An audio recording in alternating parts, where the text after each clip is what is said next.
Kaya Chakshamritam Yana Tashmai Shri Gurve Namaha. Reading from the book. Appreciating the holy name. What is the reason if one becomes repeatedly inattentive in spite of having heard again and again about the necessity of attentive chanting? The primary reason is forgetting to listen attentively at the moment of chanting. One cannot fully appreciate the holy name. In order to avoid this, Srila Prabhupada recommends to recite the following two verses before chanting because they place us in the right frame of mind. Nikala Sruti Mauli Ratnamala, Kriti Nirajita Pada Pankajanta, Ayi Mukta Kuler Upasyamanam, Paritastvam Harinama Samsrayami. This is the first verse of Srila Rupa Goswami Namastaka. It states that the tips of the toes of the lotus feet of the holy name are constantly worshipped by glittering chain of jewels known as Upanishads. And the holy name is loved by all liberated souls. The second verse is spoken by King Parikshit. Nivritta Nivritta Tarsair Upagamayamanath Bhavav Sadach Chotra Mano Virmat Ka Uttama Sloka Gunanuvadat Puman Virajiyeta Vinapasu Gruhant. Glorification of the Supreme Personality of Godhead is performed in the Parampara system, that is conveyed from spiritual master to disciple. Such glorification is relished by those no longer interested in the false, temporary glorification of the cosmic manifestation. Descriptions of the Lord are the right medicine for the conditioned soul undergoing repeated birth and death. Therefore, who will cease hearing such glorification of Lord except a butcher or one who is killing his own self? Again, taken from Srimad Bhagavatam 10.1.4. In other words, only those persons who are no longer interested in their own praise or in the glorification of the material world can glorify the holy name. These two verses draw our attention to the extraordinary nature of the holy name and helps us to remain attentive while chanting. I would like to offer a further means in this connection, which helps me personally again and again. I often say to myself that the Lord is present in three forms in the material world: as a deity, as a holy name, and sometimes directly as an avatara. Among these three forms, the holy name is the most merciful while chanting, I have possibility to associate the Lord directly in this form.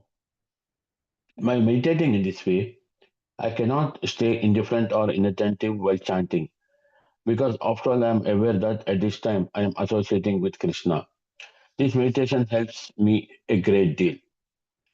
Ultimately, each one of us has to find the most effective method for ourselves. In any case, it is advisable to begin with a short meditation on chanting. For if one thoughtlessly jumps into action, the mind will easily drift away due to not being fixed properly. But if one has become aware of the importance of chanting, then it is easier to grant proper respect and undertake a greater effort to overcome inattention.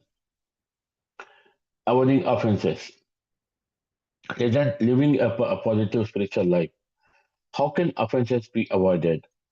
In order to become free from offenses, one should ultimately begin to lead a positive spiritual life. One who is always afraid of committing offenses, thus continuously meditating on them, will not really advance in chanting. The following story illustrates this point.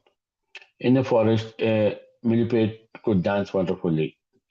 A toad that was observing his dancing became envious and decided to stop the millipede. However, she did not want to just come along and clumsily trample him down. So she conceived of a devious plan. The toad wrote a letter to the millipede. My dear millipede, you are certainly the best dancer in the entire forest, and in your dancing, all the fine arts of the whole universe are reflected.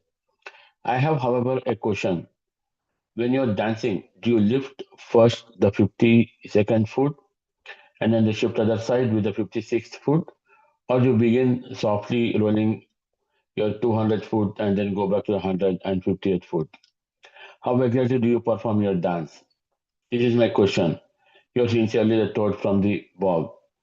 The millipede read the letter carefully, and the next time when he came to the dancing place where all the forest animals have already gathered, he became embarrassed. Instead of just dancing as usual, he thought, do I start with 50-second foot or do I roll slowly from a 200 foot ahead? How do I exactly perform my dancing?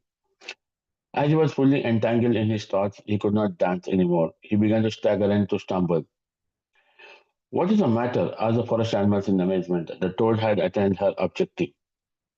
What actually was the matter is called paralysis through analysis. Being paralyzed by thinking too much. One who is continuously absorbed in various thoughts, always living with the fear to commit offenses, will not be able to chant properly. This principle, by the way, affects the entire life.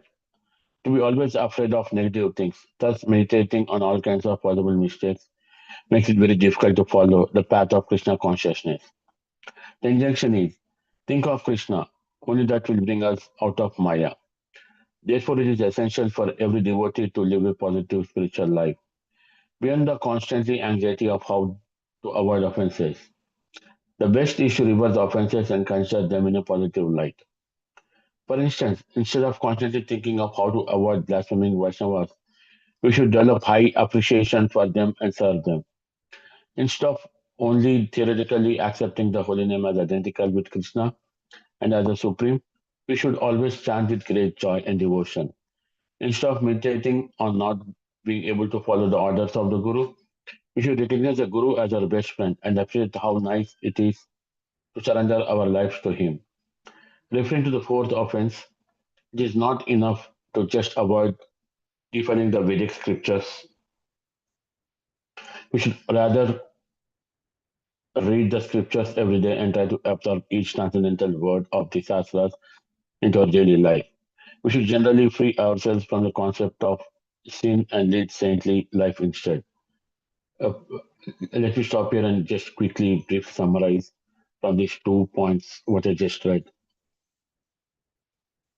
First thing, definitely, what we need to do is we again we read here that uh, the Srila Prabhupada recommends that before we start chanting, it's always better to start reciting. This is nothing but getting ourselves into concentration and focus while we pray to the Supreme Person of Godhead.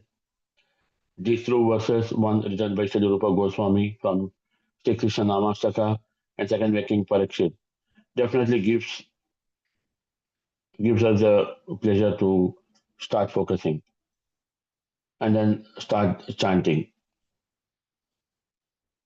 However, what we can see is we see in this material world three forms: a deity, um, uh, the a deity, uh, the holy name, and also sometimes as avatara.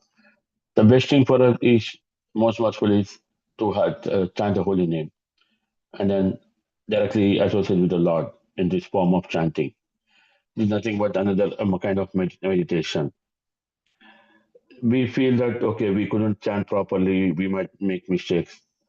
But here, once you start focusing, all your mistakes will be gone. And second, even we need to avoid offenses. In this story, we see that somebody was trying to create, the toad was trying to create a negative impression or a negative feeling to manipulate. However, what we need to look at is look at the positive side of it and then just ignore those comments and just start chanting the holy name. That way, we can just shift our focus of not doing versus making next steps in doing the chanting and then associating with the Supreme Person of Godhead. It's always, again, we also see another thing, a negative thought. Instead of blaspheming Vaishnavas, let's associate and let's learn more about it and let's avoid the negative thoughts from our mind. Prabhuji,